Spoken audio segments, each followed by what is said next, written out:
O que é um navio sem sua tripulação? Apenas aço.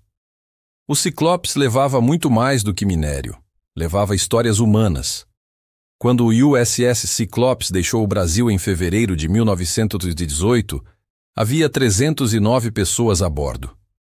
A maioria eram marinheiros da Marinha dos Estados Unidos, mas também havia civis, engenheiros, técnicos e até passageiros ocasionais retornando para casa. As listas oficiais da Marinha, hoje preservadas nos National Archives, mostram nomes vindos de 34 estados americanos. Homens jovens, muitos com menos de 25 anos. Outros, veteranos de décadas de mar. O navio era um microcosmo do país em guerra e de uma geração que jamais seria encontrada. Entre os documentos resgatados após o desaparecimento estão cartas enviadas do porto do Rio de Janeiro e de Salvador, nos dias anteriores à partida. Algumas foram entregues com atraso, chegando aos Estados Unidos semanas depois do sumiço do navio, e se tornaram os últimos testemunhos escritos da tripulação. Uma carta de um marinheiro identificado apenas como William L. dizia: "Mamãe, o Brasil é bonito e quente. Em breve estaremos em casa. Dizem que a carga é pesada, mas o mar está calmo. Espero que o navio aguente firme. Ele parece cansado." Outra, de um engenheiro de bordo, registrava: "Estamos com um motor fraco, mas o capitão diz que não há perigo. A tripulação anda inquieta. Talvez seja o calor ou algo mais." Essas palavras simples, hoje amareladas pelo tempo, são tudo o que restou da vida a bordo. O comandante George W. Worley era uma figura controversa. Aos 52 anos, tinha reputação de marinheiro experiente, mas temperamento difícil. Nascido na Alemanha como Johann Wichers, naturalizou-se americano e mudou de nome. Um detalhe que, em tempos de guerra, gerava desconfiança. Relatos de suboficiais descrevem um ambiente de tensão crescente durante a escala no Brasil. Havia rumores de que Worley discutia frequentemente com o engenheiro-chefe e com o oficial de navegação. Um marinheiro, em depoimento posterior à Marinha, afirmou: "O capitão estava estranho. Dormia pouco, falava sozinho. Muitos tinham medo dele." Apesar dos conflitos, não há registro de motim ou insubordinação formal. O Cyclops partiu com todos os seus homens a bordo, disciplinados, mas desconfiados. Relatórios da época e diários pessoais descrevem uma rotina dura. O calor nos porões chegava a 50 dezenas de tas. O ar era carregado pelo pó de manganês, fino, sufocante, que grudava na pele e deixava tudo coberto por uma camada negra de metal. Os turnos eram longos, as refeições simples e o trabalho pesado. Muitos marinheiros adoeciam com febres tropicais. Ainda assim, o senso de dever mantinha todos em movimento.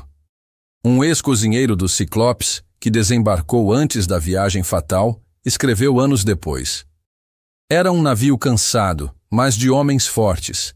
Nenhum de nós acreditava que ele pudesse afundar. O Cyclops parecia imortal." Entre os 309 nomes estavam também 13 civis, técnicos e trabalhadores que voltavam aos Estados Unidos após contratos no Brasil. Um deles, James S. Bryan, era químico e especialista em ligas metálicas. Seu diário, recuperado pela família, parava em uma frase escrita a lápis: "O mar está calmo, mas a alma do navio parece pesada." Outros passageiros, como o engenheiro John F. Decker, foram incluídos na viagem de última hora.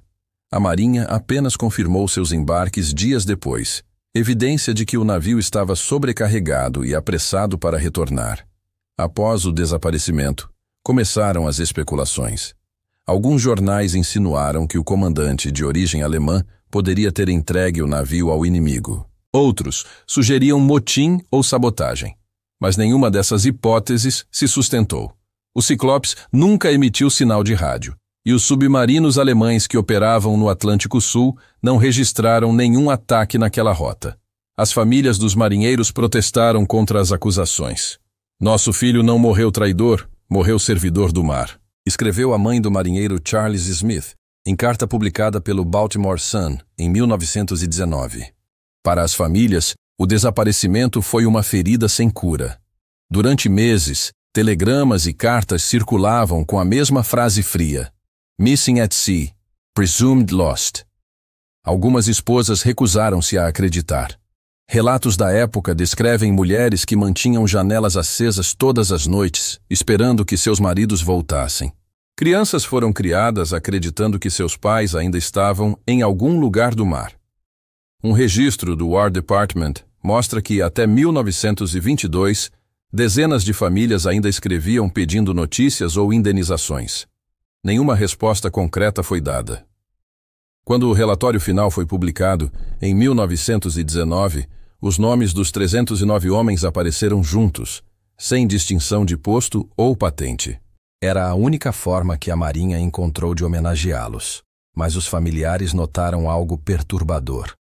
Vários nomes estavam grafados incorretamente, como se os próprios registros do navio já estivessem incompletos antes da viagem. Isso alimentou rumores de que o Cyclops já havia sido considerado problemático antes de desaparecer, e que a Marinha preferiu encerrar o caso discretamente.